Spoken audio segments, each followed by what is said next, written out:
So as many of you know, Sony just came out with the new FX-3, and it's supposed to be, from a guts and feature standpoint, very similar, if not almost exactly like the 7S3. So why'd they make it? Well, let's get into it.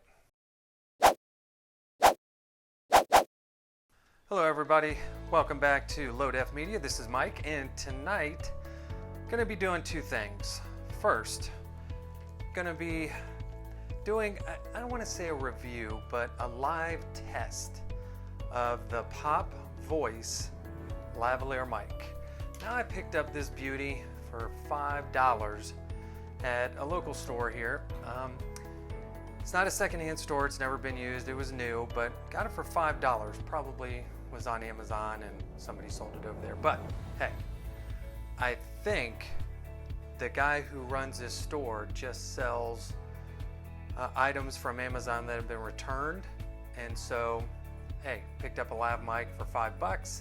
So we're gonna do a quick kind of test while I'm doing this vlog so we can see if it's worth my $5. Now, tonight, this is an homage to a content creator that I follow on YouTube, Camera Conspiracies. I think his name's Casey.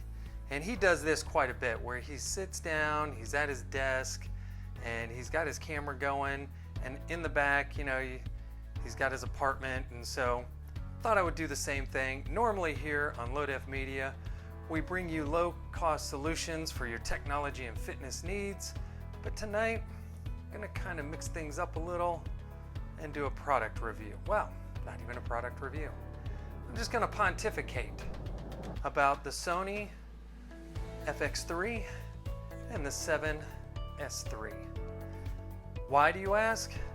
Well, let's talk about it.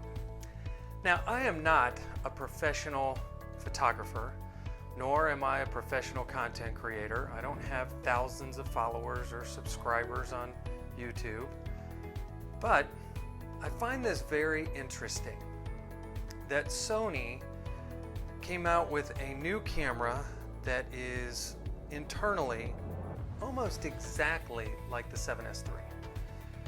And for an entry-level photographer such as myself, either camera, the price point's about $2,500 to $3,000, well out of my price range. Those are two cameras that I can't at this point in time ever see myself owning.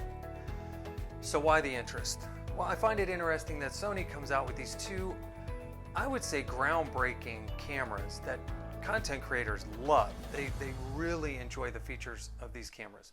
So they like the 7S3. They like the video capability of this camera. Not so focused, see what I did there? Not a really great photo camera, but really good video camera. So a lot of content creators have shifted to that camera. And because of that, now you've got the FX3, which is even more video centric. The way it's designed is so you can connect other pieces and parts to it, because it's got the little screw mounts.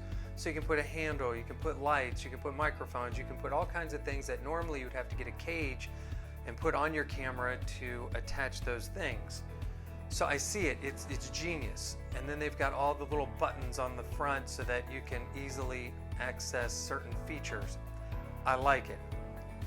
But here's the thing, this is what got me spinning. Sony. When I was a kid, and I'm old, when I was a kid, Sony made disc players. They made cassette tape players. They were into music. They made stereo equipment. Now, fast forward, they make cell phones and cameras. Now, the other camera company that comes to mind that's being very innovative, that people really enjoy and that they use a lot, you know where I'm going, Apple. Apple is the other photo or camera company that is getting the market, that the marketplace is always looking to them for new innovations. when they came out with the 12 megapixel lens on the back of the phone, and then they did the same thing on the front facing camera, and then they did stabilization, then they did night vision, and then they did all these different things, portrait mode. They were doing things inside the phone that people wish they could get in a camera, but didn't want to spend the money. So I find it very interesting that the two cutting edge camera companies right now aren't really camera companies. Now you look at the ones that are, Canon, Olympus, Fuji, Nikon. Those companies do sell great cameras, but nobody's really buying them. Canon, every time I see Canon in the paper, it's not because of some gee whiz camera that they just released, it's because their sales have eroded so horribly. And I think it's because of these other two camera companies. And there's one company that just recently, a dedicated camera company, that just went out of business. So I look at that and I go, why is it that the camera companies, the ones who do this solely, that's their sole purpose and function is to make cameras, why aren't they the ones coming out with this cutting edge technology, and why is it the non-camera companies?